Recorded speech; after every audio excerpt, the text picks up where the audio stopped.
True testimonies on this platform revealed.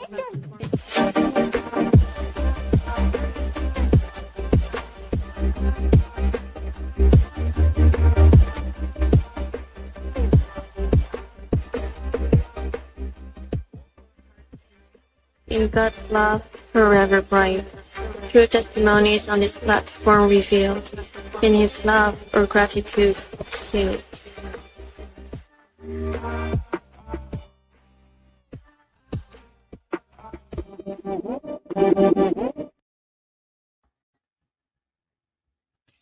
Welcome back to TTU TV. This your girl, Just Jessica Ville. Listen, we're on episode 5 of this new series that God called me to do since 2020, titled The Trump Effect, right? Now, why would I name it The Trump Effect? Because we really knew.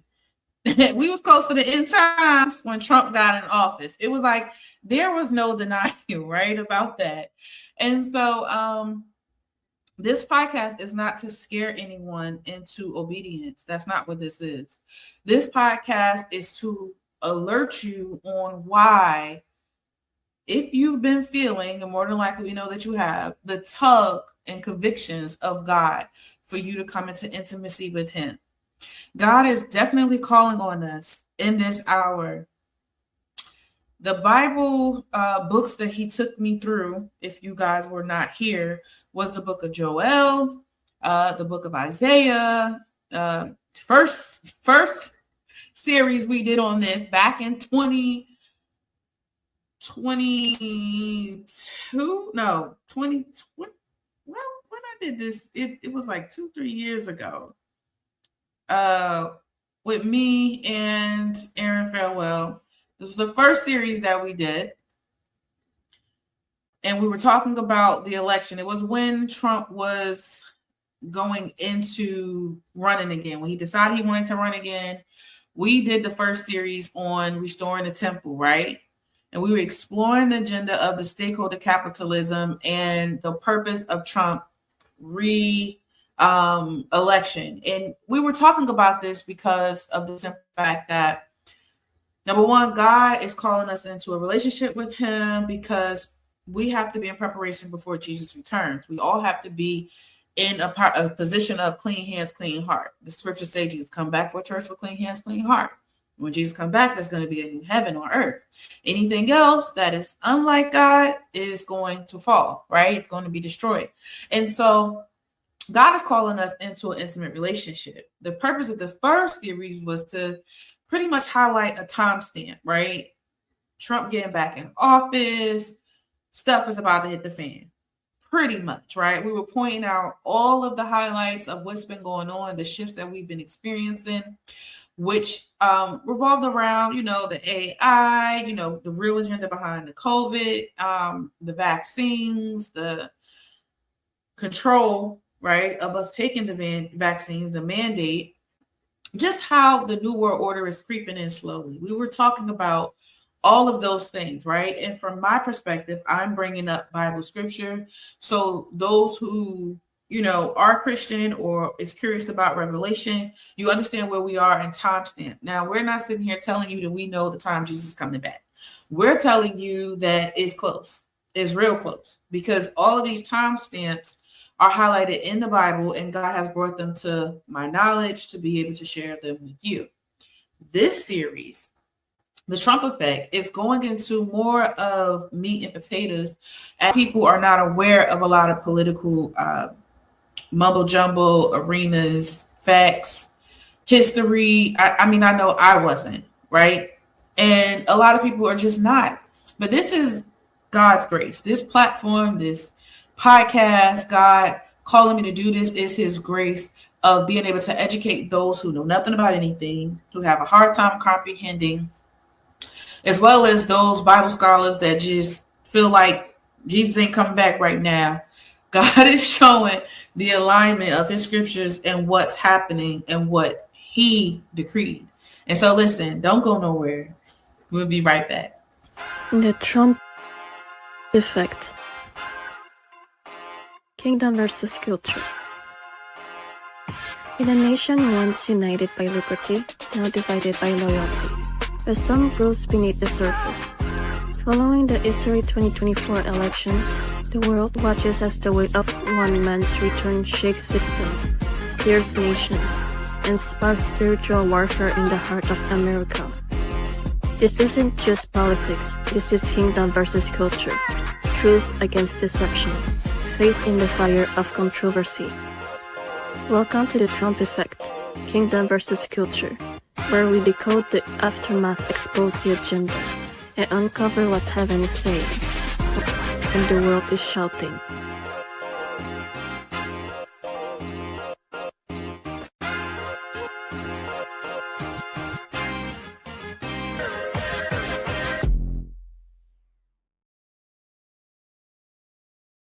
Okay, so we are back. So originally this series started from the book of Revelation, right? But we didn't just jump into Revelation. Although we were speaking of the cross-referencing decrees of the Lord and of Abba about, Revelation and end times and etc. But we didn't jump right in and say, hey, this is Revelation. We jumped in and we said, hey, this is what God pointed out. So we talked about the book of Joel, like I said, where God was speaking to Joel about a past time of judgment, a future time of judgment, basically, right? And how it would be alike. And so Joel was just crying out, and he was speaking about these things, as well as God spoke about restoration. This was basically God using his vessels, his mouthpiece, right? Because God is a spirit. We have to remember that.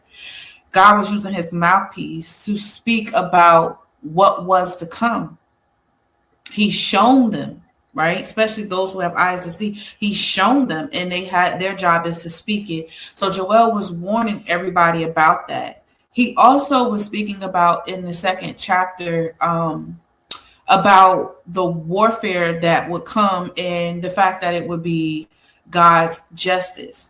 But he didn't say on which sins. And so God had brought me to the book of Joel to show me pretty much his principle of him breaking up the fallow ground, right? The threshing floor, which is breaking up all the familiarities in our lives that built us up to who we were today or are today. But we know that we must die to self, right? We got to be renewed in our minds, and that the Bible say that we are new creatures. And so God's method of breaking up the familiarity, the old, and now inviting you into his kingdom and showing you the new, he does it in mysterious ways. God is dynamic. I mean, he gets the job done however he sees fit and however he need to do it. And so that's what we were talking about with the book of Joel. Then we went over to Isaiah 23, where God was speaking of the empire, right, of the worldly systems that has been governed by pride and arrogance, which he spoke to me about it being Babylon, right? Because Babylon is just an empire. I mean, it's a wealthy business in the system that has been successful. So he was speaking about the Babylonian empire, but he was speaking about how it was built on trade. It was built on pride. The trade was built on pride. The decisions that was made was built on pride, and how it was leading us down a road to a new world order, right? And how the merchants and those who have stakeholder capitalism, the most wealthiest people in the world, basically, how they have an agenda to control us. There's going to be a new world order. And so he does show me about AI and etc. And today we're going to talk a little bit about the book of Obadiah, right? And so there we have it. The book of Obadiah is basically speaking of God declaring wars. There's wars. He's declaring wars on those who basically are unrighteous, right? Because he's speaking about the descendants of Esau, right, who's Jacob's brother. But he's also speaking about how they are being judged. And that speaks of the spirit of jealousy, right? Because let's be real, Esau only did what he did, because he was jealous of Jacob. he only did what he did because of envy, that Jacob was the firstborn and that he was getting the inheritance from the father. And so he did it out of jealousy. And so it's the same difference, right? Because God also talked about in the last podcast series that me and Aaron did on when Trump was, still running for office before he actually won the election again. God was speaking about the Tower of Babel and how they built the tower to try to get into heaven. All of these books is history repeating itself. But God highlighting it to me is him basically affirming why he gave me this dream years ago and where he's taking us, his children. So this is like a warning to say, hey, listen, get in alignment, right? Because God is not playing on judging the world. Right. And now we're back to the foundation of this podcast. So in Revelation chapter 18, God says, come out of the world because I'm about to judge her. Right. Come out of her. That means come out of the world. Her being a nurturer. Women are nurturers. Right. Women are nurturers by nature. Right. We help, take care of whatever the original design is. Right. So God created Adam first, and then he made Eve from his rib. So whatever Adam's assignment was, Eve was to assist that. And so the same difference, right? Eve is there to nurture it. You take care of the small areas. You make sure that it's healthy, right? It's like a baby, right? We are nurturers, and we are God's babies. We are his children. And so for the earth to be where we're supposed to actually have pleasure, where we're actually supposed to have peace and multiply and be fruitful, and they're making this a prison for us with this new world order. So we know about the book of Revelation. It talks about verses 1-3. It talks about God's divine judgment. He announcing it from heaven. And, verses 4-5, it talks about God calls to separation. This is another thing.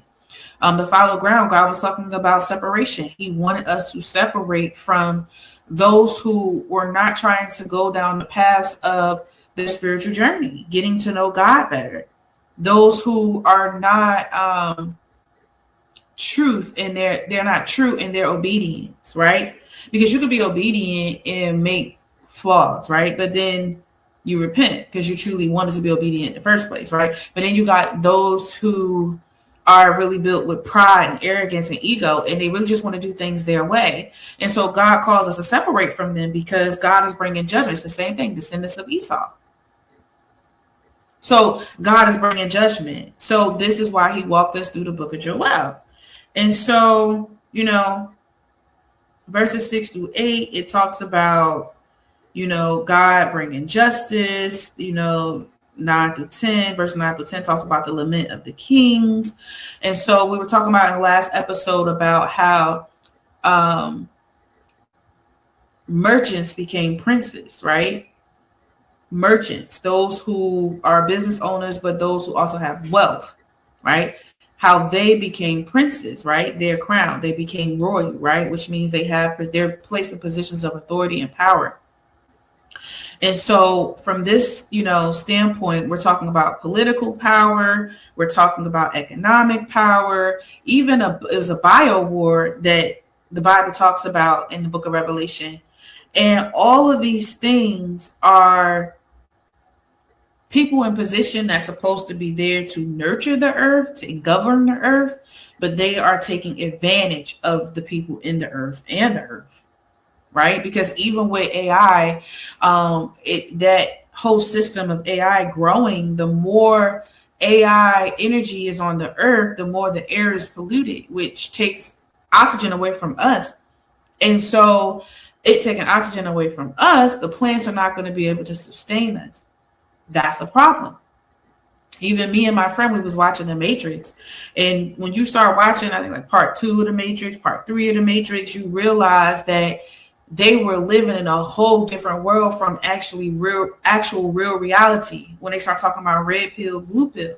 And so we look at these things, even with our robot, we look at these things and we see that the movie's been telling us this for a long time. And it's another movie.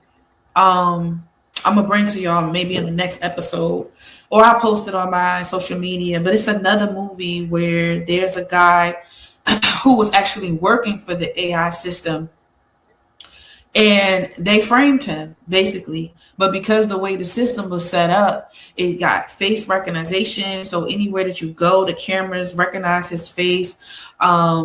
They were using robots as a police force. They were using spiders to be able to sense out your energy, just to take you into captivity, to arrest you. But he was being framed, but the odds against his freedom was slim to none. Once he got caught, he was done. But because he worked in the system, trying to remember the name of it so bad, because he worked in the system, he knew how to fight for his freedom.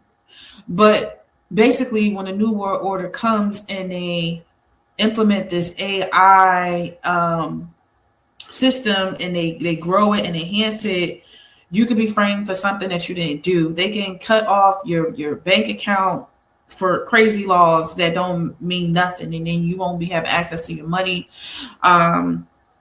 Everything will be electronic, and they will find a way to just control you. It's a system of control.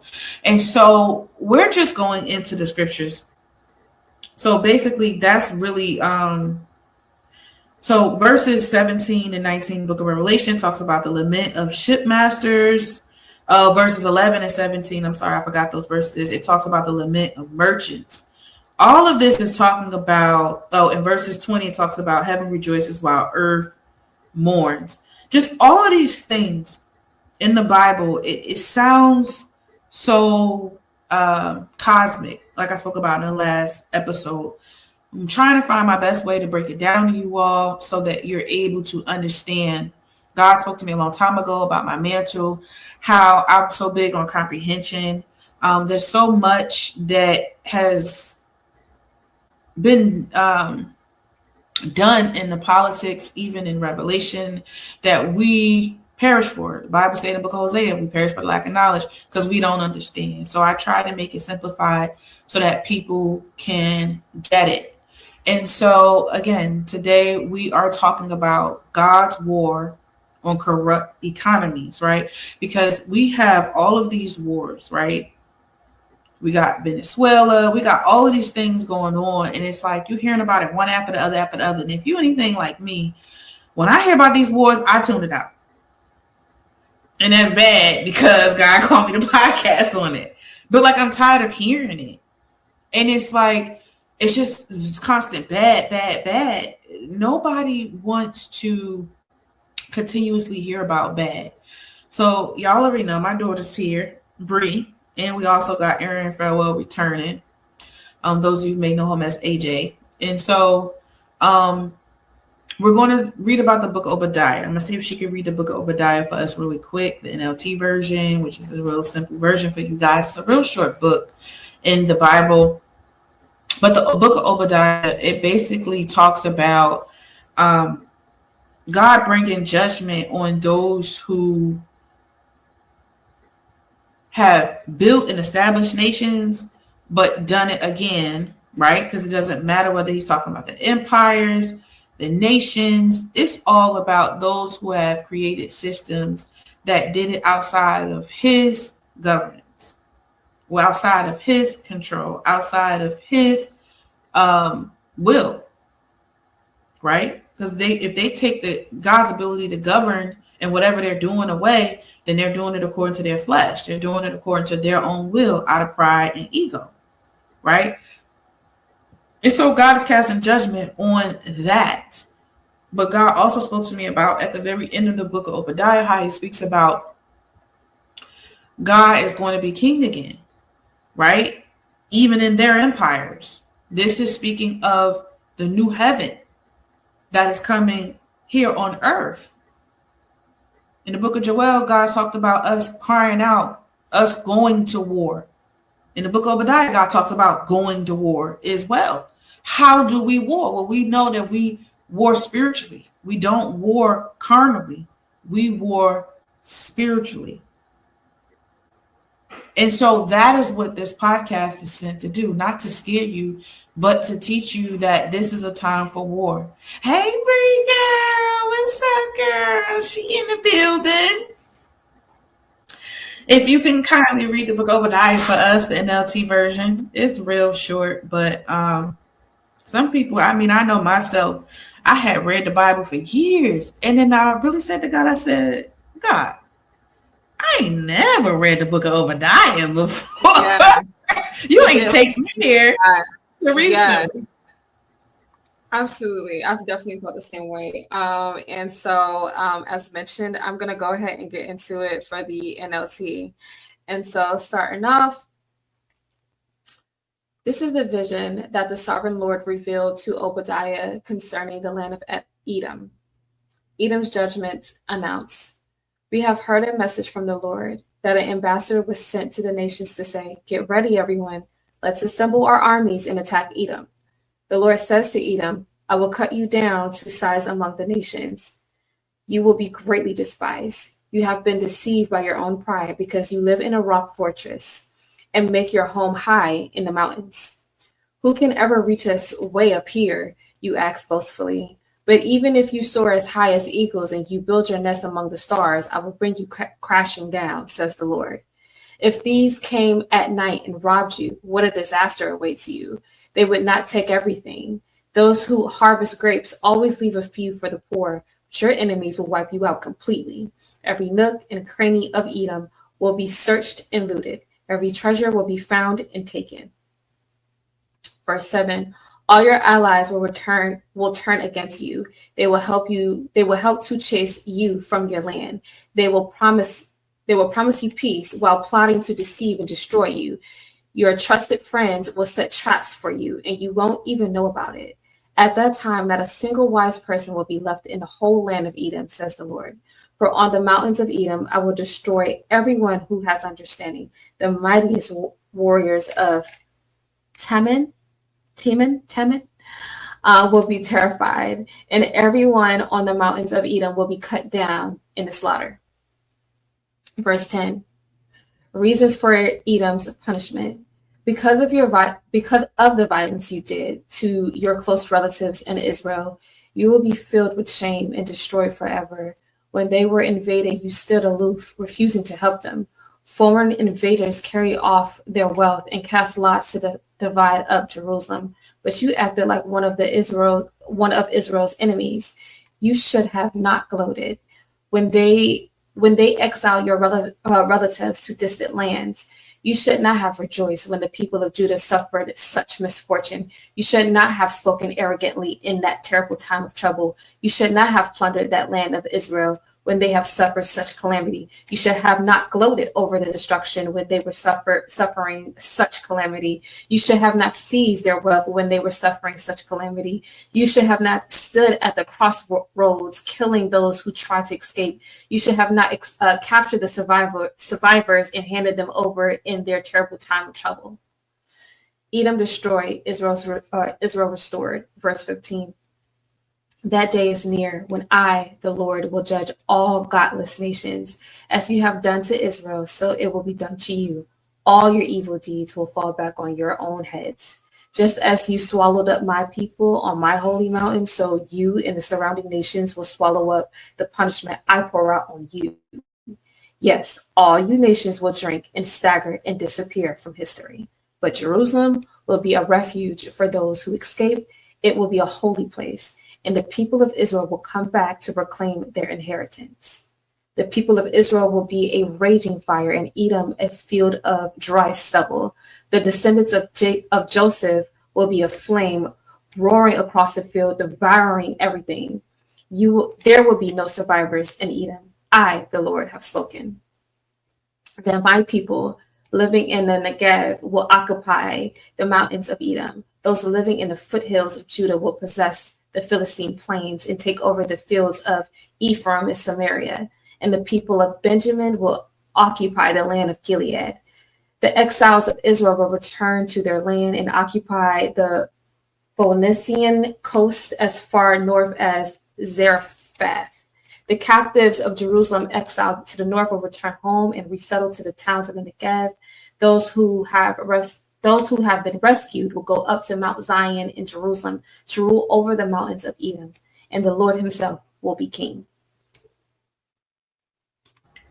And the Lord himself will be king. So God is speaking about literally taking over what they have built, right? Because it was supposed to be his from the beginning. God's supposed to be using him. See, this book talks about siblings because at the end of the day, we are human and we all God's creation. But you have those who are rebellious. You have those who,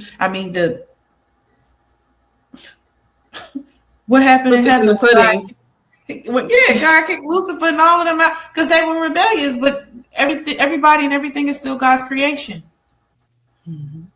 But you choose not to comply. You choose not to be obedient. And so we understand that from the book of Obadiah, right? It condemns Edom for taking advantage of Judah. Judah means praise, right? Judah means praise. So those who worship God. And remember, I told you before that in the last episode, I told you that you can be worshiping a person, a place, or a thing when you become codependent on it more than you become dependent on God. And so that's still a form of worship, right? So Idolizing. Mm-hmm. Yeah, that becomes idolatry. Mm-hmm. So Obadiah condemns Edom, and God showed Obadiah a vision. That's how we got the book of Obadiah.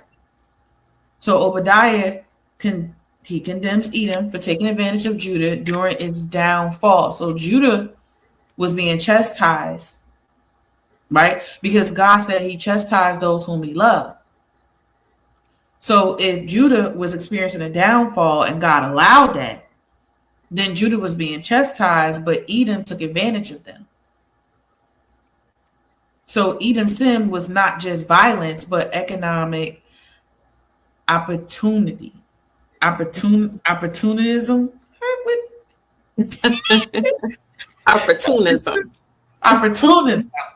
Betrayal and pride, right? Mm-hmm. God declared that Edom's downfall will mirror, right, the harm it inflicted on others. Same decree God made when he said that you will fall in the same pit that you dug for me. Mm-hmm. And so God is judging the nations. He's judging them and he's stirring them up. He's stirring them up. This is why, hence, we're seeing the wars going on now, where it just seems like all of this stuff is messy. Because God is stirring them up. Because their whole thing is they're holding on to power. They're holding on to power because they have money. Mm-hmm. They have money, they have trade, they have wealth. And so that's their puffed up chest, right? It's the same thing that's going on with the World Economic Forum, which is AKA the New World System. They're puffing up their chests, right? They're puffing up their chests because of what they possess, not because of who they know, right? They're puffing up their chests because of the finances that they have. The finances, the power, the connections, the networking, all of that. Right, not because of who they know. Because for us, our flesh is the fact that we know God. Absolutely. And all of his attributes. He's our provider. He's our healer, right? And so we know God. That's the greatest glory that we could ever have. And the glory is not ours, it's God's. And so now that we understand that, God is now messing with what they worship. This is why he said, come out of her, come out of the world, because they worship money. So guess what? God is going to take the value of money away from them. And this is why the last episode that we were speaking about was the value of gold and silver, and how our dollar, the currency of the dollar, is no longer really valued as much. It's losing its value. And so when we understand that, right, and let's welcome Aaron Farewell to the stage. When we understand that, right, we understand that God is not, he's not judging us per se. He doesn't want to see us, suffer. It's all about where our mindset is. If our mind is in the right place, as the Bible say that those who keep their minds focused on me, right, shall have perfect peace. It's all about our mindset. The Bible say that the just shall live by faith, right? Even in our walk, we shall walk by faith and not by sight. So when we realize these key factors of who God is, and we understand our identity, then we know what to put our trust in, what to depend on, or shall I say who? Because God is taking away, this is the fall of Babylon. This is a great deal in the fall of Babylon. And what else may come about, right? But taking away the value of the dollar, when they only had big heads, puffed big heads, big shoulders, and they were swole because they had the dollars. If that is no more value, then what do they have? So we're welcoming Aaron Farewell to the stage. Aaron, do you have anything to speak to what we just said before we start asking you questions? No, not at this time. Thank you for inviting me back, and happy to answer all questions. Okay, so we were just talking about the world, right? Economic Forum. We were speaking about it. I showed a video about it a few episodes ago. But if you can speak to that, that would be great. Because I think that video was like 4 minutes long. I don't think we want to do that. You just give a refresher and talk about the stakeholder capitalism. Yeah, so in the world of business, currently the dominant form of business that's done is known as shareholder capitalism. So with shareholder capitalism, what that is when you're running a business and your business is traded on the New York Stock Exchange, the NASDAQ, and the London Exchange, and the one in China. I forgot the name of the one in China. Well, those are your major ones. I think there's another one. When your business is traded, the only way that happens is when you have what's known as an initial public offering, where you offer to the public the opportunity to own a share of your business. And so every shareholder has a say in your business. So when it comes to the health of your business, each shareholder is looking for a return on their investment in your business. So that shareholder capitalism, where it's just about the profits and everybody's ability to make money off of the success or failure, in some cases, of a business.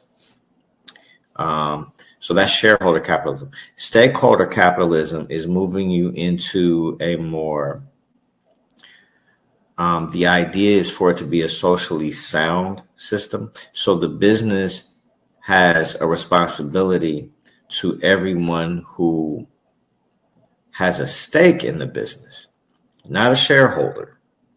Shareholder is just pure capitalism. Stakeholder capitalism still involves capitalism, which is the ability to make a buck, make a profit, but you're making that profit with social climate in mind. So what that can look like in real time, given the way people operate right now, is that looks like a business makes a decision based on the political climate and not for the sake of the business or the health of the business or the business's profits. They will make a decision based on the governing structure. So let's say everybody's bound to the UN, the United Nations, right? Every major government, the majority of the major governments of the world have agreed to answer to the United Nations. And so with stakeholder capitalism, if your business is operating that way, then you have people in your business who attend all UN meetings. And whatever the agenda of the UN is, your business, depending on what it does, has to play a part in advancing the objectives of the UN globally. So you want to be globally responsible. That's going to be a term that will come up for those people and those companies that partake in that system. Now, that system is supposed to be being birthed. There are people who want that to come into existence. The United States does not want that to come to existence because then it kicks them out the way. And Donald Trump and J.D. Vance have said publicly in the forums where those people are talking about, hey, come on in, we want you to do this. They've said to them to their face, no, we're not going to do it. In fact, you're going to stay on our system and you're going to need us more than we're going to need you. So Donald Trump and J.D. Vance have said that publicly to the very people who would like to see stakeholder capitalism come into play, because it's a threat to the United States. And the United States has been responding to that because they view that stakeholder capitalism as a threat to them, which it is a threat to them. Thank you for that. And so it's clear that the stakeholder capitalism, stakeholders is literally for society. It's for society.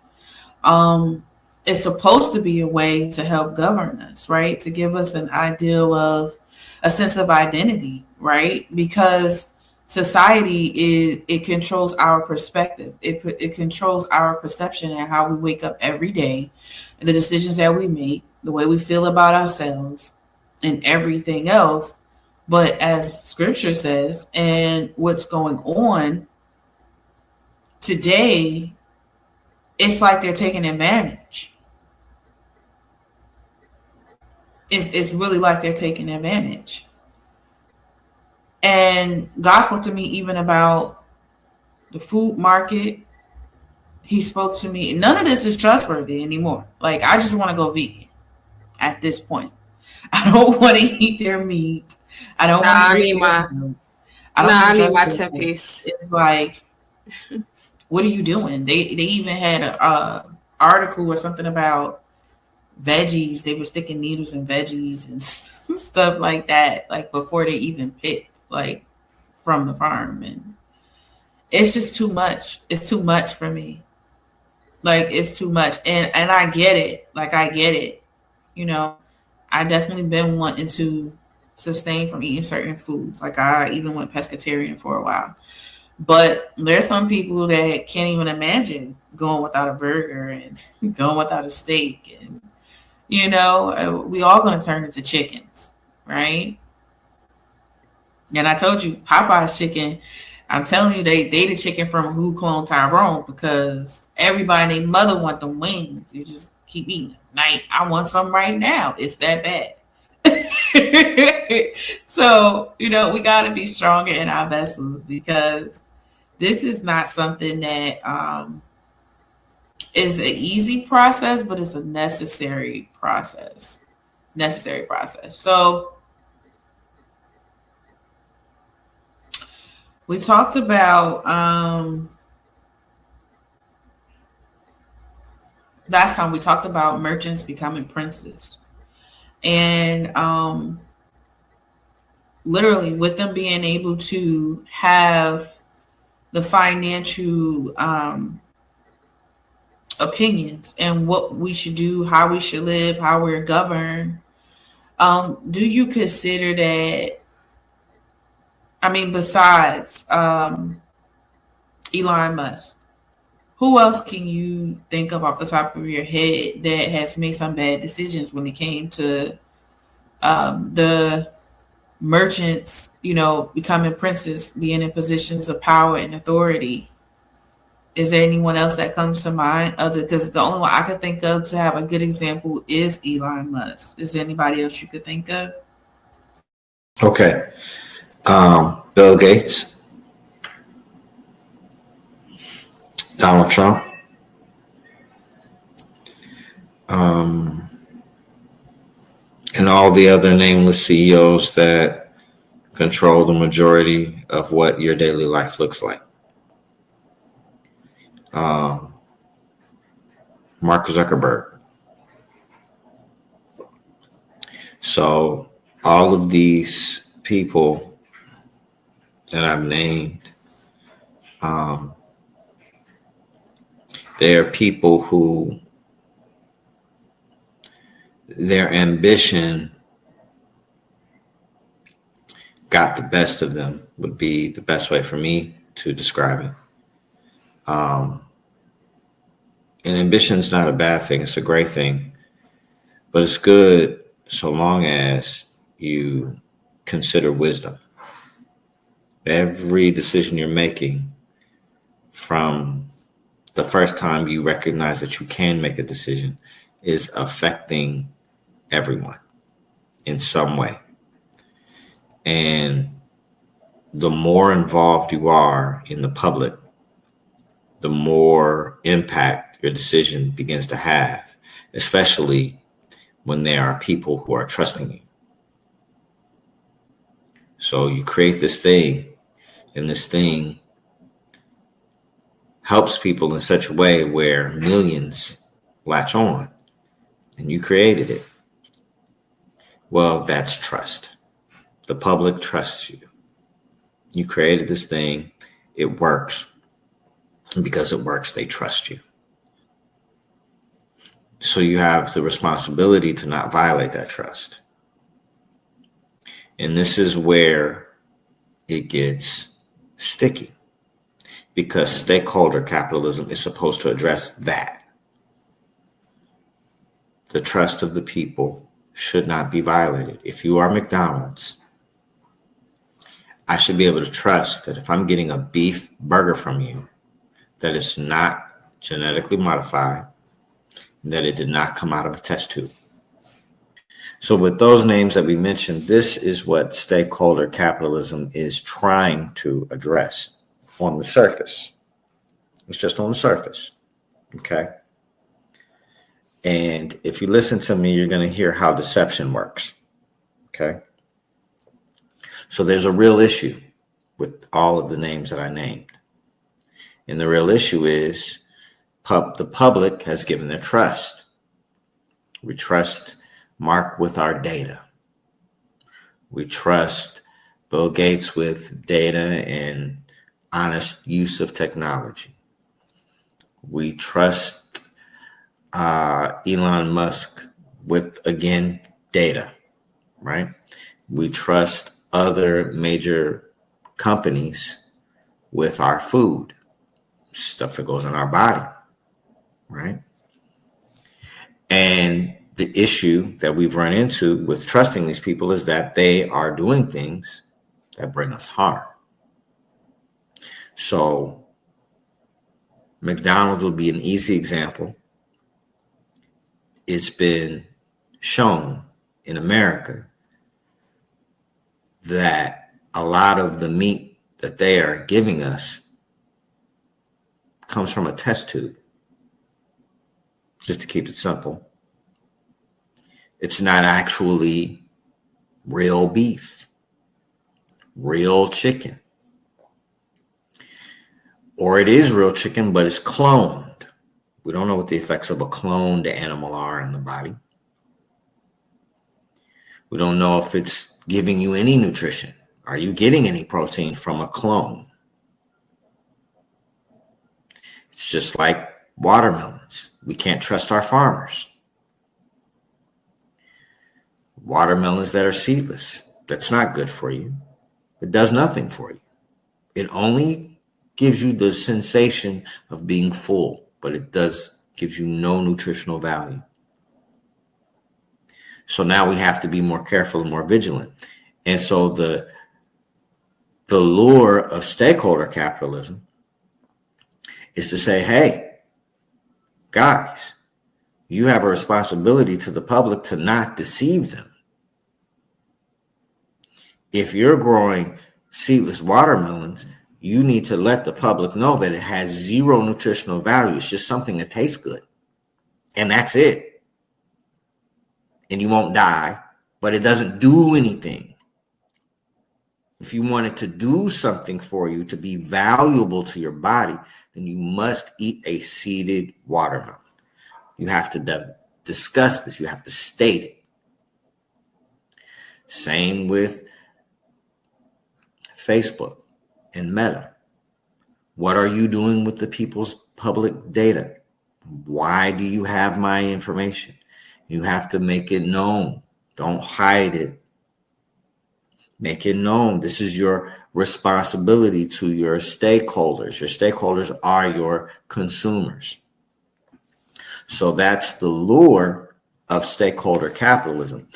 But what stakeholder capitalism actually is, what it will be if it's adopted, and it may be, is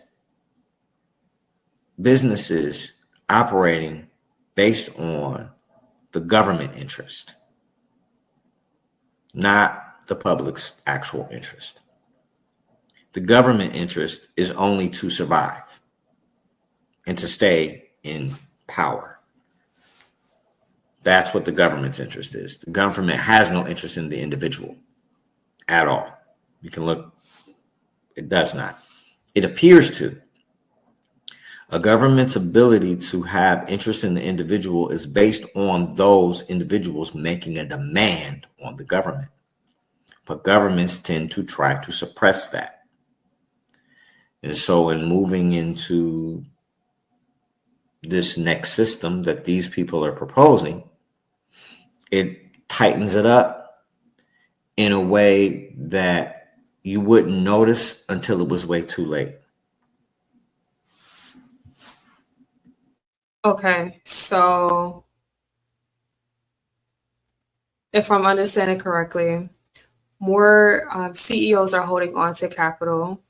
That is, they're holding on to a significant amount of capital that can make an impact on the overall economy.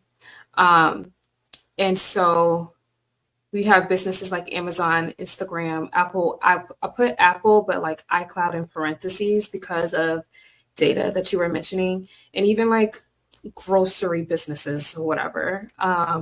A lot of these businesses can't have a hand on their stakeholders. So like the people, and when I mean the people, I mean, if we're talking about Apple and technology, we're talking about data. We're talking about businesses that are bringing in food supply. You mentioned McDonald's, then we're talking about people who are consuming this. They all have major implications onto the economy as a whole. And because of that, some of them are a part of the World Economic Forum.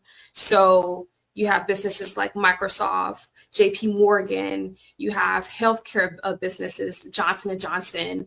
A lot of these businesses are involved in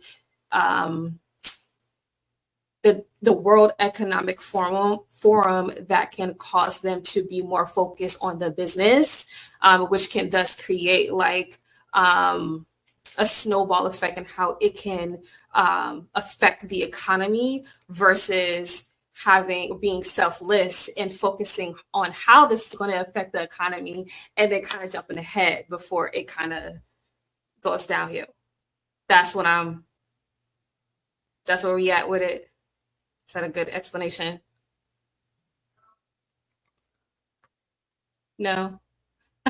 I guess so. Yeah, that's a pretty good explanation. It's a good way to try to make it more simple, but yeah. Okay, cool. Okay, so first question: why do modern societies mourn economic loss more deeply than moral or humanitarian loss? It's because it's a particular mindset around money. So the mindset around money has been that if you don't have it, you don't have anything. And if you don't have anything, then you are nothing. That's the mindset. And everybody's bought into that. So since we've all bought into that, then yes, you would mourn economic loss more deeply than you would moral or humanitarian loss, because until you have had a certain amount of money, you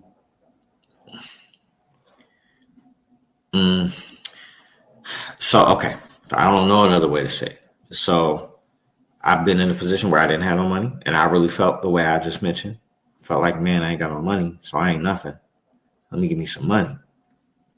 Then I had some money. And when I got some money, I was like, man, money ain't it. That's when my moral really kicked in.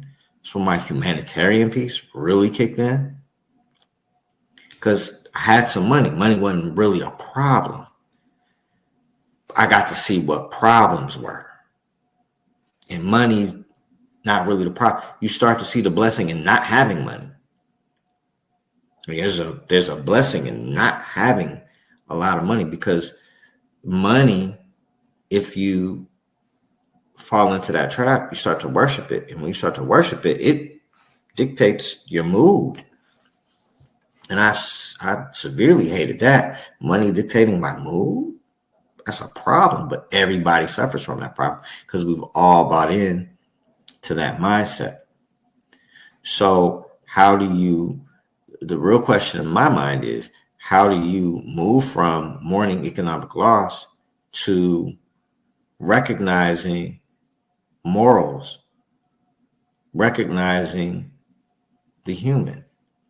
That's my real question. That's my personal question that I'm working through. How do you do that? How do you get people to recognize, like, I mean, the money's there, that's cool, but that ain't it. This is it. And this is where we're trying to move to. And there's countless other people who've mentioned it. Like, once you got the money, then you recognize money wasn't really the problem. It was a problem, but it wasn't the problem. Yeah, I agree. Because the mood thing, God is big on that. Like, if you allow anything, he don't care what it is. Like, if you allow anything, a relationship, a job, a car, money, if you allow anything to shift your character, you're now out of alignment. Like, understand, Jesus is so lovable and gentle and a gentleman. And Abba is Abba, right? Like, he is the same. Like, he's not going to change. But at the same token, Abba's like, remember who you are, right? He's more stern. He's like, remember who you are. You're made in my image. Remember who you are. Those things should not shift your character. And Jesus is like, no, let's go and calm down. Let's go and get ourselves together, right? Through the Holy Spirit. Because at the end of the day, when you are made after his image, your character, your integrity, and your morals has to all be aligned. You can't allow these worldly things to shift you. It becomes an idol. It literally becomes an idol because it shifted your character, and your character is in your identity, and your identity is in him. Why? Because if the enemy want to shift your character, he wants to play with you. All he got to do is take something from you. And what's going to happen? This is why Job went through what Job went through. You know what I'm saying? Job was the most protected man. Him and God was tight. He really had no problems. God protected Job 10 toes down. But he took everything from Job as a test to see if he'll fold. And it was everything around him, his wife, his own wife, like, curse God and die. That God you serve, you know what I mean? But at the end of the day, that wasn't the case. It was about his character not being shifted because of his possessions was taken away, and his children. His oxen, his wealth, his money maker, everything was taken away. God came down and said, where were you when I created heaven and earth in 6 days? The minute he got prideful and he started bucking his chest up a little bit, like, I might as well just be dead. You know, he was mourning, but he started getting slick with the mouth. And God was like, well, where were you when I created heaven and earth in 6 days? Can you lock Leviathan's jaw? That's the only demon that can't be cast out of a person. It's the only demon that nobody can lay hands and cast out of a person. God made it clear. Can you lock Leviathan's jaw? No. Only person that can lock Leviathan's jaw is God.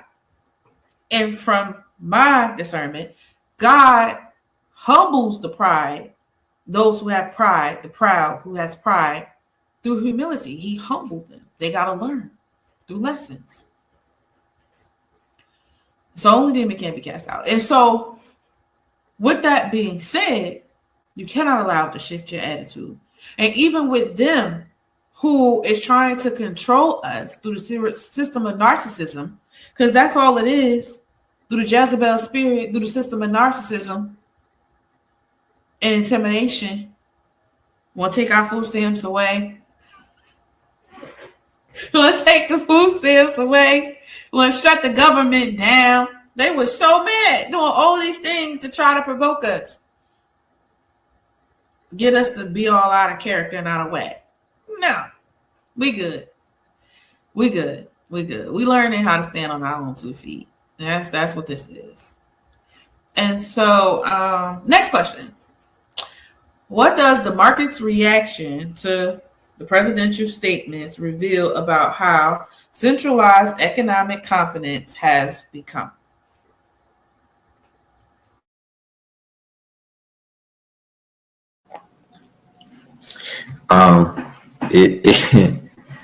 So market's reaction to the president's statements.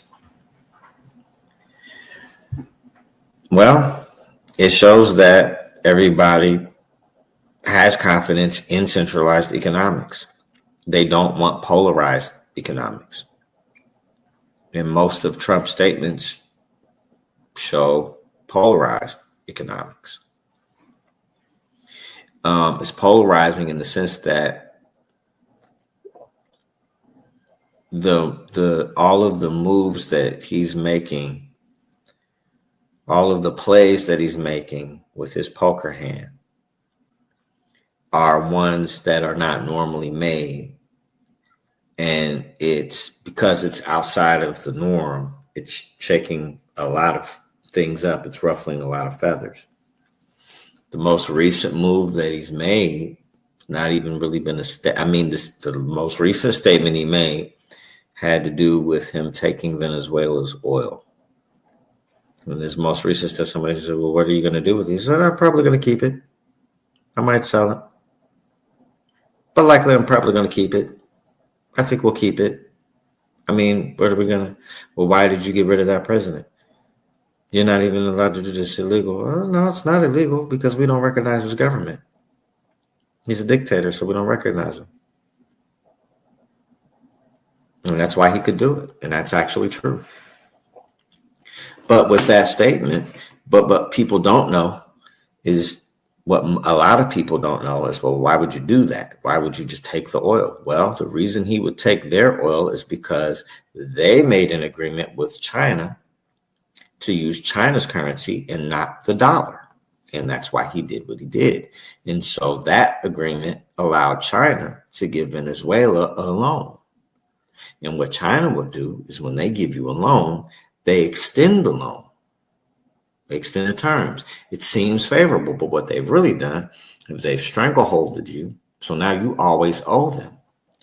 And since you always owe them, well, what do you have that's valuable? Well, Venezuela has oil, largest in the world. So China was trying to get that oil too.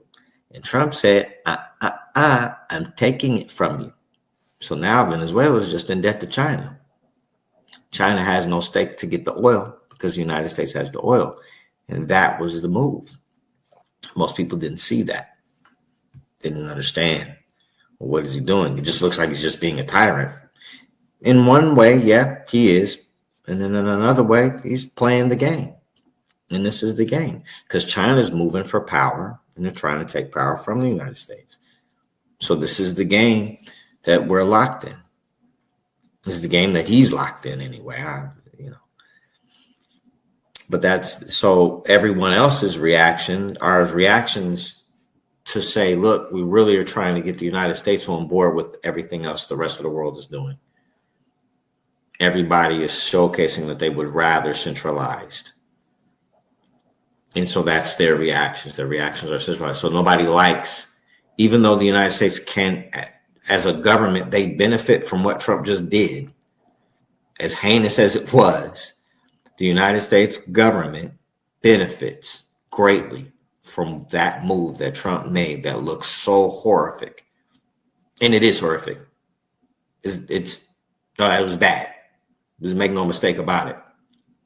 But when you're operating in the interest of your government and national security, right? That was the move that needed to be made, given you see the threat of China. And China has always been a threat. And then you see Russia sending military now down to Venezuela to combat the United States. Why? Because they're allies with China. So then this is the move. So this is where we are. But all of the businesses are going to react and show that they would rather centralized economics. They have more confidence in that because in their minds, well, that's more peaceable. Let's just go along to get along. The United States has never been that way. They've always been about United States first, always.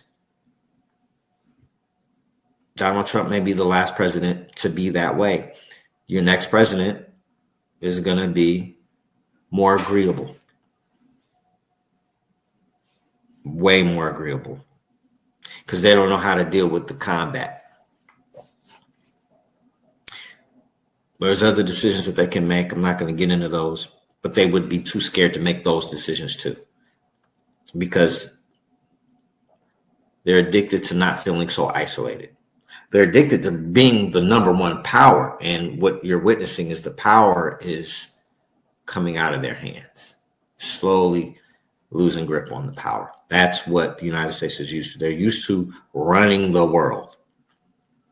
And that is, we're witnessing that go away.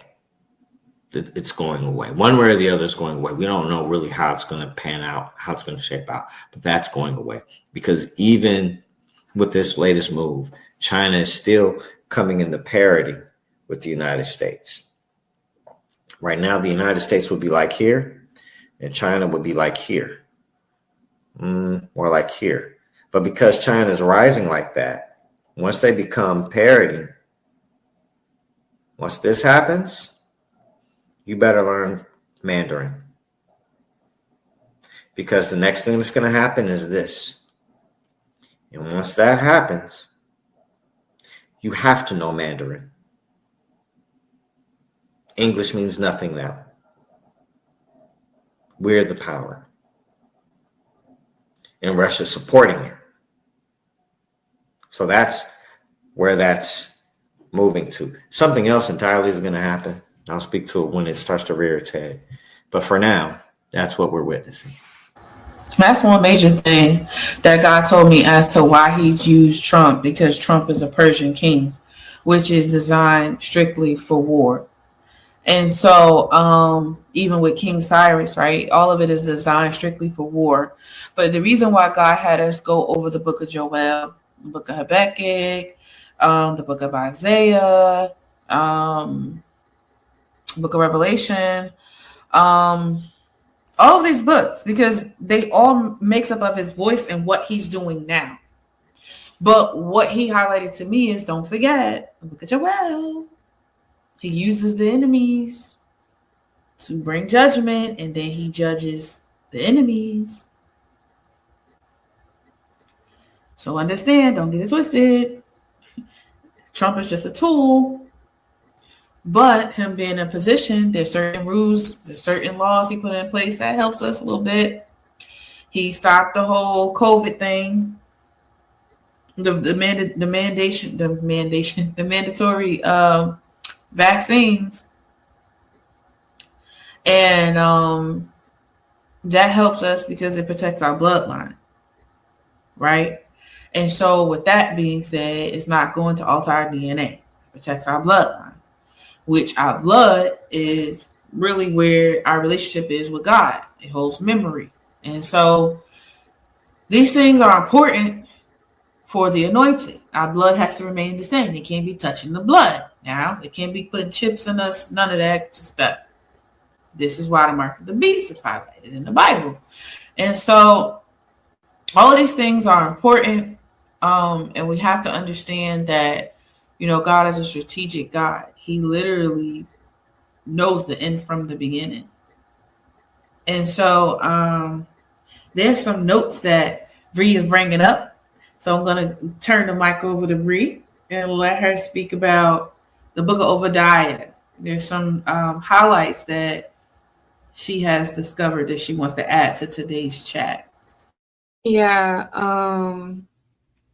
So to your point, to both of you guys' point, one, yours just in terms of Trump being used as a tool. So funny, my screen is going out. I rebuke that in the name of Jesus.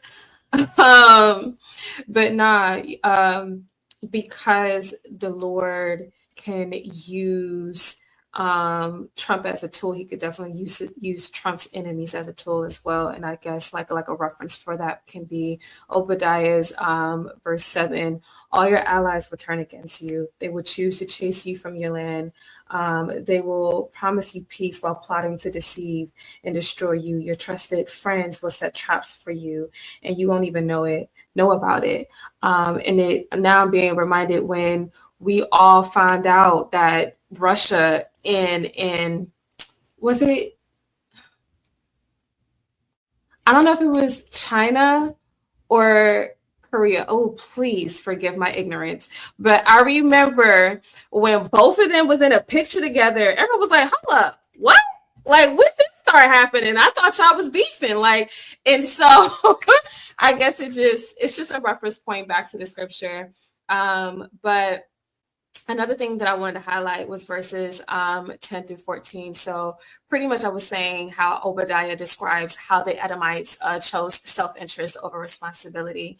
And this kind of, before I even go further, with that one line, that should make you start thinking about a lot of businesses that are, again, part of the World Economic Forum or businesses that just hold a lot of power as it pertains to economy. So if we're thinking about the Edomites, let's just think about those businesses before I move forward. So rather than helping their relatives, and relatives meaning your brother and sister in Christ, your brother and sister, your fellow American, they stood by while allowing them to suffer.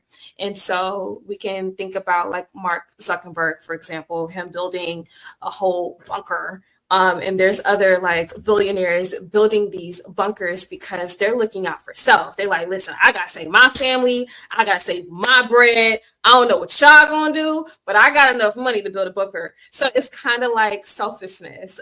You can take that same mentality in terms of sharing sharing people's personal data. They're sharing these people's personal data for their own good, for their own business outcomes. Now, do I know the details of that? I do not. However, we do know that it is to further their business and not to protect their fellow American, aka their relatives. So they stood by while allowing people to suffer. Despite having access to connections and resources, they definitely have the ability to say, you know what, we ain't gonna go in that direction, or maybe that's not the best business deal. They decide to still be in their selfish mindset, going back into Obadiah, where God was talking about, you on a hill. It's like you're building a nest, so you could build a nest all the way in the stars, and it doesn't mean that I'm not going to bring you down. And so they're doing all of these different things to AKA protect themselves, to sit high, look low, not knowing that they're actually going to be brought low. So it's just kind of like, how does this connect back to scripture? How is God actually bringing this judgment? And so that was just my insight.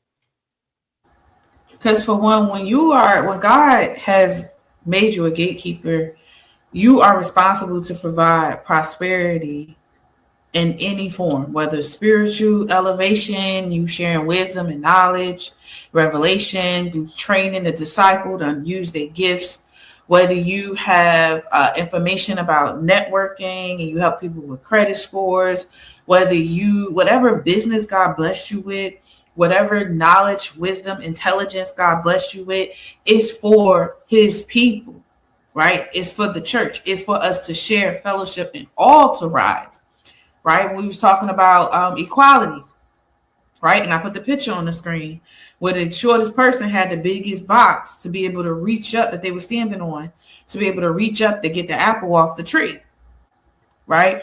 So it's all about everybody having equality, everybody being able to come up together, right? To rise together, be fruitful, right? And so when you gatekeep information and you gatekeep help, we're just going to say help, right? You're still wrong in God's eyes because you knew the information and you didn't share when you saw somebody in trouble. You want to chastise them. You want to see them suffer. You want to see them squall, or whatever you call it, right?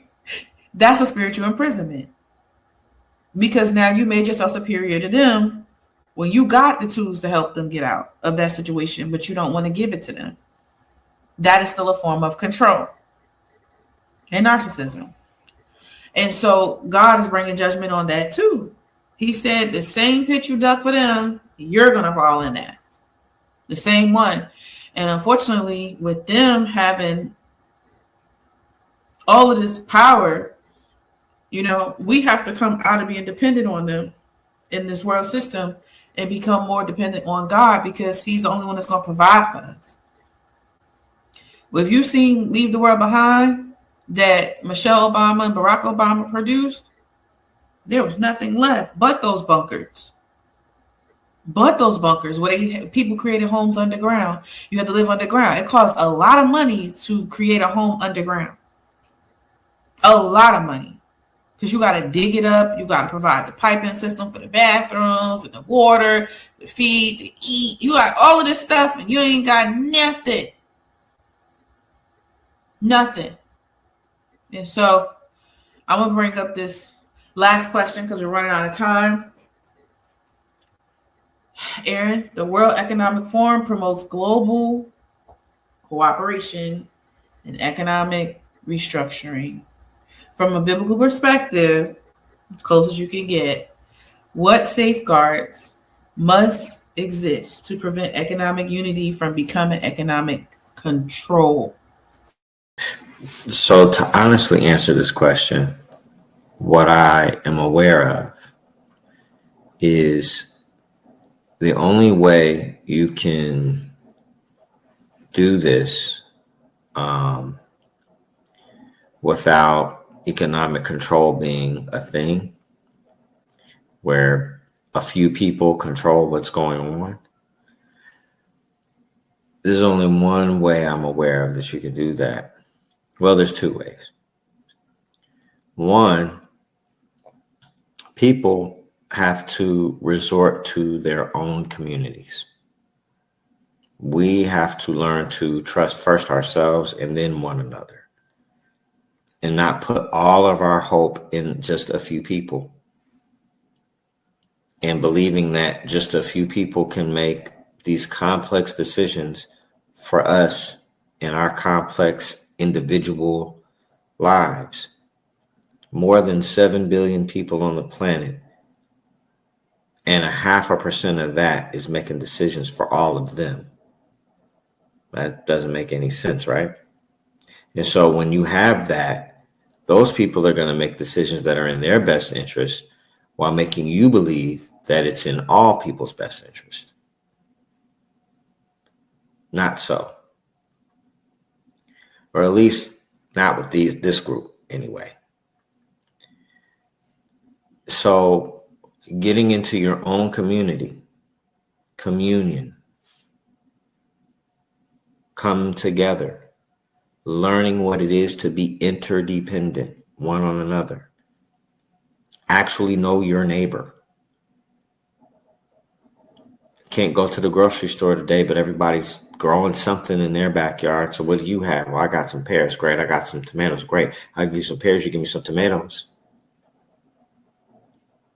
Simple as that, right? Now, I mean, it can get more complex, but that's what our interdependence is about. Us trusting in one another, loving on one another, loving ourselves. So that's one way. The other way is, okay, if we're going to still do this system, do not force people into one choice. Right now, the choice is digital. That's what this group would like. And they disguise it with harmony for the planet. They're using economics as the metric. And if you're not in a digitally advanced economy, then you will suffer. That's the messaging. So if you're not digitally advanced, if you're off grid, you will suffer. That's the message. Because the few control all the resources. That's deception. They control the resources that they give out. But they can't control all the resources. I can still go to the water and fish and get my own fish. I can still grow my own garden. I can still do certain things on my own. Coming out of her is something that's been said, right? Come out of her, my people. Well, what does that actually mean? It means separate yourself from this system and this government. Create your own. That's called building a plebiscite. When you build this plebiscite, that's you making a declaration between your 5 families that, hey, we govern ourselves, and this is our formal government. We have an educational system. We have a medical system. We have a legal system. And we have the right to govern ourselves as we choose. And we choose not to partake in that particular system. We will play nice with you, but we govern ourselves in this way over here with these lands that we control. And so everybody who's agreed with that, well, they have their own land, which means they have their own resources, which means the resources that these people have, well, they're just going to make it look like it's better, but we already know it's not better because it's all fake. Our stuff would be real. We're really farming the land. We're really using water. We're really purifying the water from the earth because she has her own purification system. So that's what that looks like to come out of her. It's first mindset, then execution.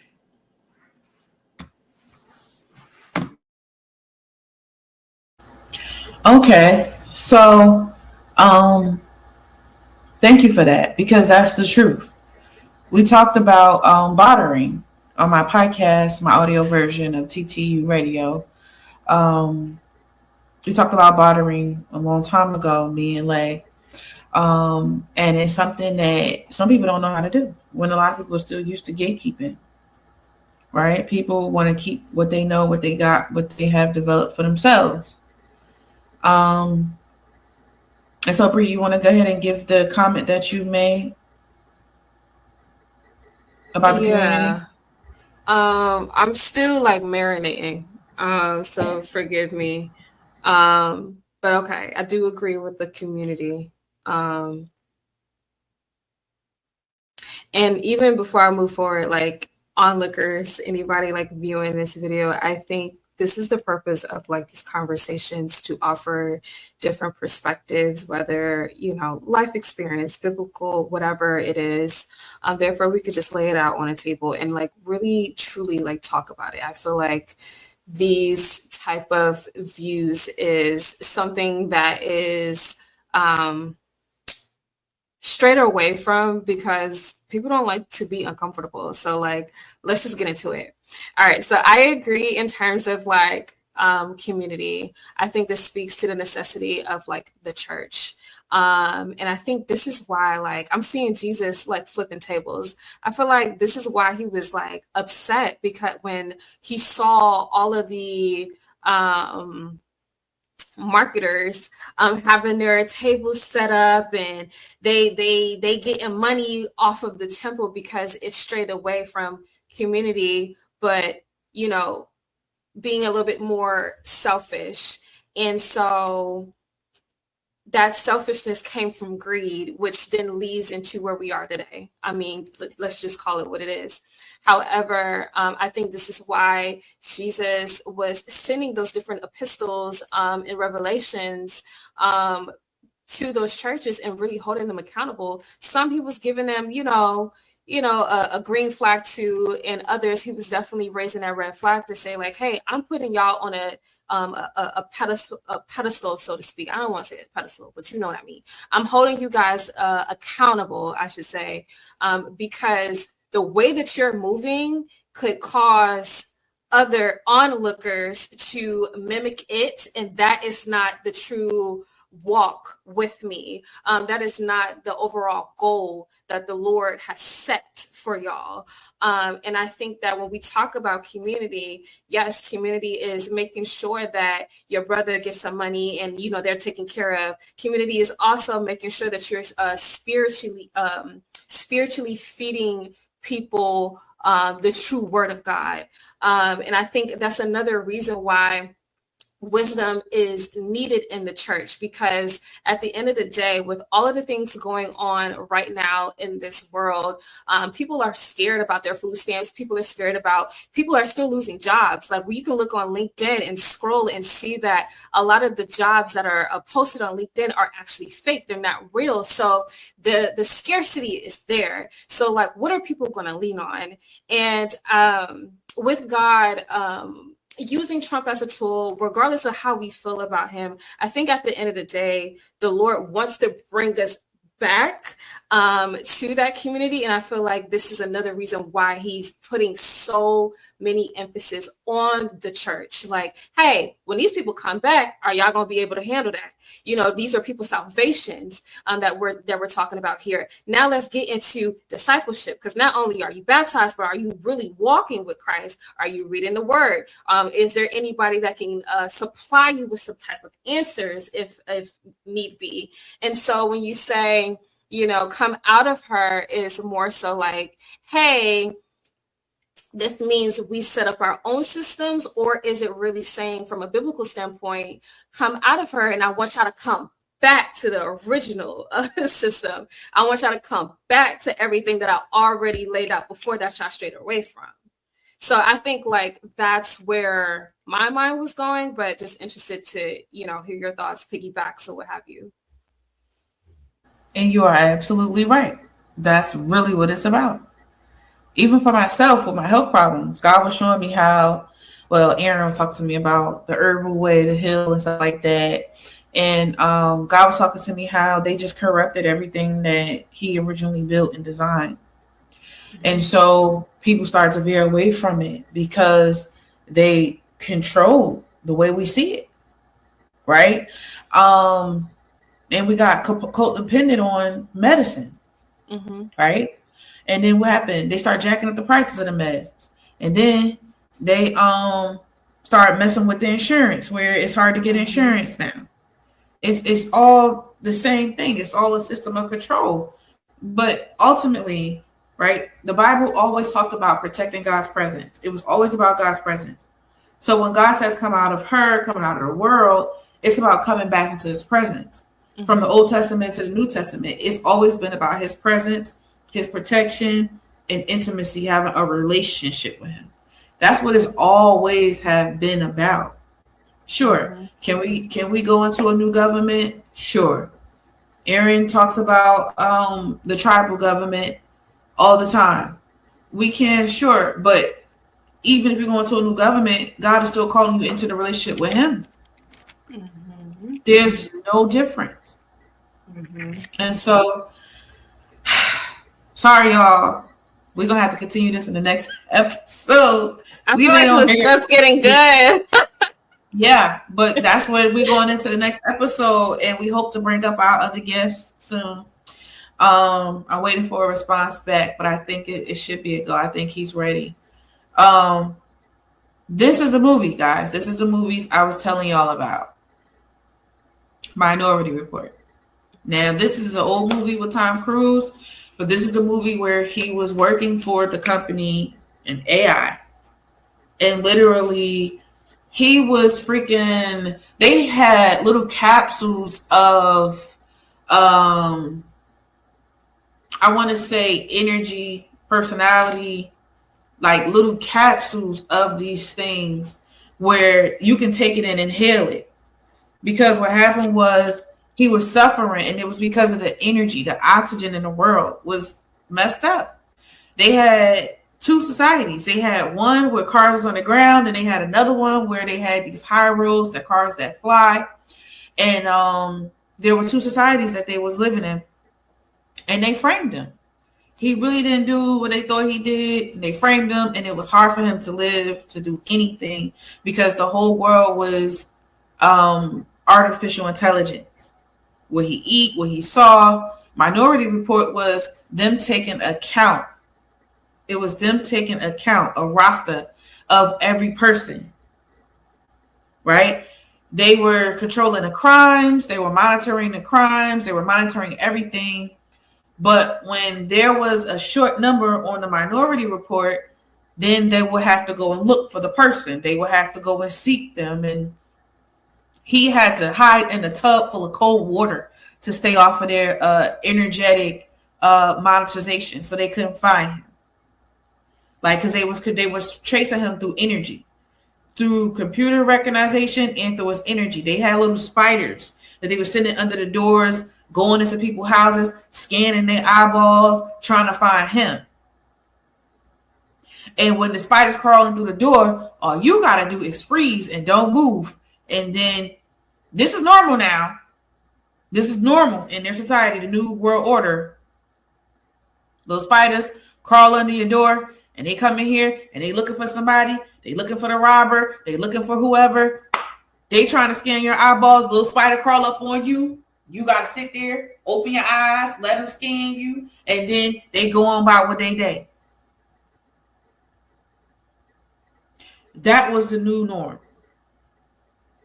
And he was fighting for his life. He was fighting for his freedom when he ain't even do nothing.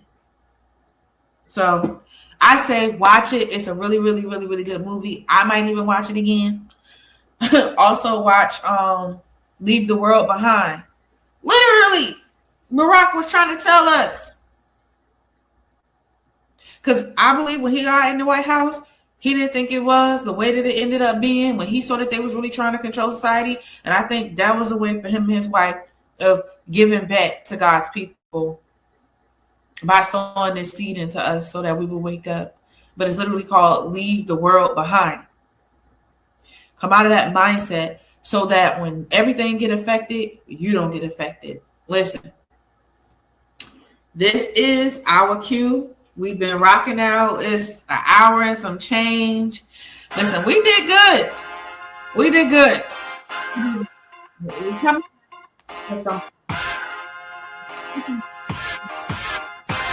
was wrapping it up. He showed me that he got more and more to be speaking on. But I think that we're going to pick up on the next episode is going to be what Brianna was talking about